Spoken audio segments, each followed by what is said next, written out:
हल्दी का दूध भी पी लिया, लेकिन जख्म अभी तक भरा नहीं। लाख परेशानियां आई जीवन में, लेकिन तेरा भाई रेलवे से डरा नहीं। नमस्कार, मैं सुमित पाठक। कैसे हो मेरे प्यारे बच्चों? उम्मीद कर रहा हूं बहुत अच्छे होंगे और आपकी पढ़ाई बहुत शानदार चल रही होगी। बच्चों के बहुत सारे कमेंट थे कि सर नॉर्मलाइजेशन होगा एएलपी में कि नहीं होगा, पार्ट वन में नॉर्मलाइजेशन होगा या पार्ट बी में नॉर्मलाइजेशन होगा, या नॉर्मलाइजेशन नहीं होगा, फाइनल कट ऑफ कितनी जाएगी, या साइको के लिए कट ऑफ कितनी जाएगी। मेरे प्यारे बच्चे, फैक्ट के साथ आपसे मुलाकात कर रहा हूं।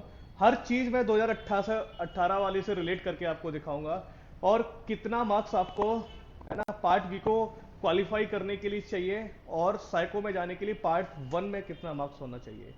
चलिए ठीक है, आते हैं वीडियो में, आगे बढ़ते हैं मेरे बच्चे। यहां से आप देख पा रहे हो जो मैंने थंबनेल एक तरीके से बनाया है, जो भी लाइन है मेरी वो है एएलपी सीबीटी 2 नॉर्मलाइजेशन। मेरे प्यारे बच्चे, जो सीबीटी 2 का पेपर हुआ था उसमें दो पार्ट रखे गए थे। पहला पार्ट था ए, जिसमें 100 क्वेश्चन थे, और 100 क्वेश्चनों पे ही कट ऑफ हमारी बनेगी। ठीक है। दूसरी बात, पार्ट बी, जिसमें 75 क्वेश्चंस थे, और ये पूरा ट्रेड वाइज था, जिसका भी, चाहे डीजल का हो चाहे मैकेनिकल इलेक्ट्रिकल, जिसका भी था। ठीक है। उसमें पासिंग क्राइटेरिया रखा गया था 35%, मेरे प्यारे बच्चे। ठीक है। ये सारी बातें आपको आती हैं, पता है, तभी आप मेंस में पहुंचे हो। फिर भी मैं थोड़ा मोटा मोटी बात कर रहा हूं, क्योंकि आगे आने वाली चीजों पे फैक्ट से बात करूंगा। इसमें 35% अगर मैं इसका निकालता हूं तो 26.25% नंबर है रहे। बच्चों की बहुत सारे कमेंट थे कि सर मेरा 26.08 पे है, कोई बच्चा कह रहा था सर मेरा 25 पे रह गया, कोई किसी का रह गया। तो मेरे बच्चे देखो, दो चीजें मैं आपको बताने वाला हूं। पहली बात तो यह है कि 11 तारीख वाले नोटिस में, 11 मार्च वाले नोटिस में उन्होंने नॉर्मलाइजेशन को अवॉइड किया था। स्पष्ट तौर पे लिखा था कि जो भी पेपर होगा उसमें नॉर्मलाइजेशन नहीं होगा, क्योंकि जो भी पेपर कराए जाएंगे वो आरआरबी के हिसाब से कराए जाएंगे। पहली बात थी। लेकिन पेपर वो कैंसिल हो गया 19 और 20 वाला शिफ्ट का। मेरे बच्चे, फिर ये पेपर हुआ था 2 मई और 6 मई को, लेकिन इसके नोटिस में कहीं पे भी नॉर्मलाइजेशन से रिलेटेड कोई भी बात मेंशन नहीं की गई थी। मेरी बात समझ रहे हो? अब मुद्दा आ रहा है कि सर अगर एक से दो क्वेश्चन गलत होते हैं तो क्या होगा? मेरे बच्चे, उसका बेनिफिट सबको मिलेगा। जो बच्चा 26 दशमलव समथिंग या 25 दशमलव समथिंग पे है, तो उसका तो उसको बेनिफिट मिलेगा भाई, क्योंकि पूरा का पूरा क्वेश्चन काटने से तो भाई वो पीछे चला जाएगा ना भाई। अगर वो कायदे में सही क्वेश्चन होता तो वो उसका सही होता तो वो तो भाई पास हो जाता। तो इस बिहाफ पे अगर हम देखते हैं तो पार्ट बी में नॉर्मलाइजेशन होना चाहिए। होगा या नहीं होगा बेटा, इसके बारे में हम कुछ नहीं कह सकते, या कोई भी नहीं कह सकता है। सिंपल सी बात है। क्योंकि इसके बारे में पहले मेंशन किया, लेकिन दोबारा के नोटिस में मेंशन नहीं किया। तो यहां पे एक बहुत बड़ा सवाल ये उठता है कि जब री एग्जाम कंडक्ट हुआ उन, ये तुम्हारा 2 और 6 तारीख को, अगर इन्हें नॉर्मलाइजेशन नहीं करना था तो दोबारा नोटिस में भी वही बात लिख देते हैं। पहली बात। दूसरी बात, मेरे बच्चे, एक्सपेक्टेड कट ऑफ मैंने बात की है, और ये फाइनल की है। साइको वाले के लिए मैं आपको बताऊं, जिन बच्चों के 50 प्लस मार्क्स हैं तो वो साइको के लिए एलिजिबल हैं, क्योंकि आपको भी पता है बेटा, करीबन 1.5 लाख बच्चा, सिंपल सी बात कर रहा हूं, 1.5 लाख स्टूडेंट साइको के लिए क्वालिफाई करेगा ही करेगा, क्योंकि 8 टाइम्स स्टूडेंट वहां पे बुलाए जाएंगे।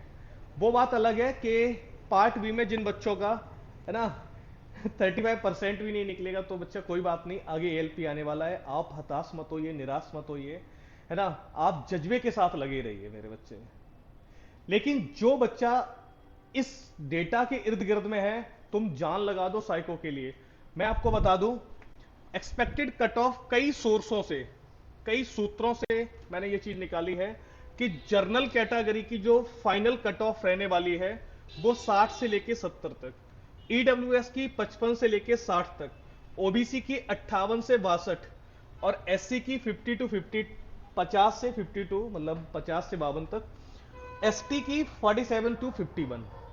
अब बच्चों के दिमाग में आएगा कि सर आप भविष्यवाणी बहुत कर रहे हो। मेरे बच्चे, कोई भविष्यवाणी नहीं की है, ये डेटा आपके सामने है। 2018 वाला एएलपी जो था उसकी जर्नल की। अब देखो बेटा, एक चीज बस याद रखना, ये वेरिएशन मैं इसलिए लिखता हूं क्योंकि हर एक जोन का कट ऑफ अलग अलग आता है, ये तो आप बहुत अच्छे से जानते हो बच्चा। 65.71, ध्यान से सुनिएगा, सबसे लोएस्ट कट ऑफ रही थी।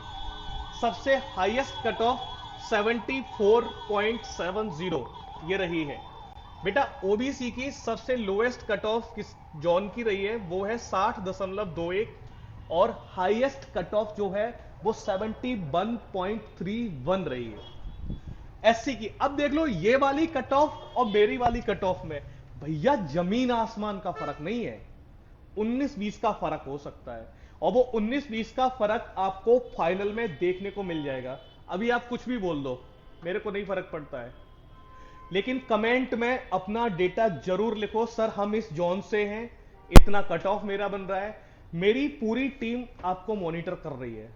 आपके सवाल जवाब या कौन सा क्वेश्चन आपकी परीक्षा में गलत आया है, आपकी समस्या कहां पे है, बेटा रेलवे की हर अपडेट के लिए मेरी पूरी टीम एकदम जद्दोजहद के साथ तैयार खड़ी है।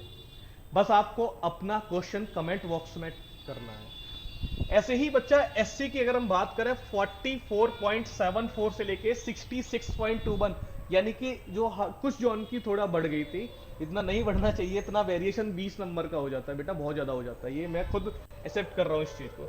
एसटी की जो लोएस्ट कट ऑफ थी 38 से लेके 57.3 तक थी, ठीक है। अगर इसके अलावा भी तुम्हारे कोई सवाल बनते हैं तो सबसे पहला बेटा एक काम कर लो, इस चैनल को सब्सक्राइब कर लो, क्योंकि जब भी हम आपसे मुलाकात करेंगे तो आपको नोटिफिकेशन के तौर पे वहां पे मिल जाएगा तुरंत का तुरंत। और बेटा देखो, मोटिवेशन की सबको जरूरत होती है, तो लाइक भी कर दिया करो जिससे मुझे भी मोटिवेशन मिल जाया करे, ठीक है। और भी कोई भी सवाल आपके हो तो आप कमेंट बॉक्स में बेटा डालिए, हम हर सवाल पे आपका जवाब बन के आएंगे, ठीक है। अगले वीडियो में मिलते हैं बच्चा, तब तक के लिए हम आपसे अलविदा लेते हैं। थैंक यू, जय हिंद, bye bye, take care, love you all.